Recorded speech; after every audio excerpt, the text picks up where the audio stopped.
नारद, मेरा सिर फटा जा रहा है, असहनीय पीड़ा है।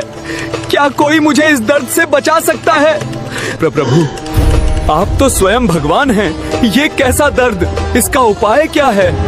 उपाय कठिन है नारद।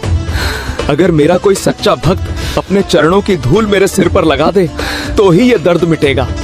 नारद मुनि सन्न रह गए। भगवान के सिर पर अपने पैरों की धूल, ये तो सीधा महानरक का रास्ता था। पर क्या आप जानते हैं, इस धूल के चक्कर में आज स्वर्ग और नरक के सारे कानून बदलने वाले थे। नारद मुनि सबसे पहले द्वारका की पटरानियों रुक्मिणी और सत्यभामा के पास पहुँचे। उन्होंने हाथ जोड़ कर कहा, देवी, प्रभु की जान खतरे में है, अपने चरणों की धूल दे दो। रुक्मिणी कांप उठी। नारद जी, क्या आप हमें नरक भेजना चाहते हैं? साक्षात परमेश्वर के सिर पर हम अपनी धूल कैसे रख सकती हैं?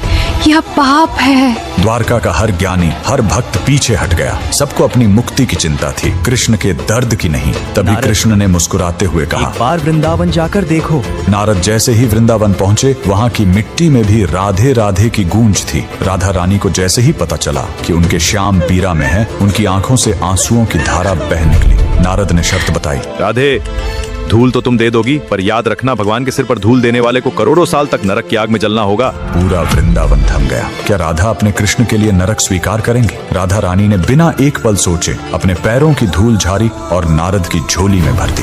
ये क्या कर रही हो राधे? तुम्हें नरक का डर नहीं? राधा रानी की आवाज पूरे ब्रह्मांड में गूंजी। नारद जी, अगर मेरे श्याम को एक पल का सुकून मिलता है तो मुझे करोड़ों जन्मों तक नरक की सबसे भयानक आग में जलना मंजूर है। मेरे नरक जाने से अगर उनका दर्द मिटता है तो वो नरक मेरे लिए स्वर्ग से भी सुंदर है। नारद मुनि की आंखों में आंसू आ गए। उन्हें समझ आ गया कि ज्ञान और भक्ति में क्या अंतर है। दुनिया में प्रेम का मतलब है पाना, लेकिन राधा का प्रेम था खो देना। हम अक्सर रिश्तों में ये सोचते हैं कि मुझे क्या मिलेगा, लेकिन सच्चा रिश्ता वो है जहाँ आप ये सोचें कि मैं क्या त्याग सकता हूँ। राधा रानी ने सिखाया कि जब प्रेम गहरा होता है तो इंसान को अपने पुण्य या स्वर्ग की भी परवाह नहीं रहती। जैसे ही वो धूल द्वारका पहुंची, श्री कृष्ण का दर्द गायब हो गया। वो मुस्कुराए और बोले, नारद, जो अपने भविष्य की चिंता करता है वो भक्त है, पर जो मेरे लिए अपना सर्वस्व और स्वर्ग तक न्योछावर कर दे वही मेरी राधा है।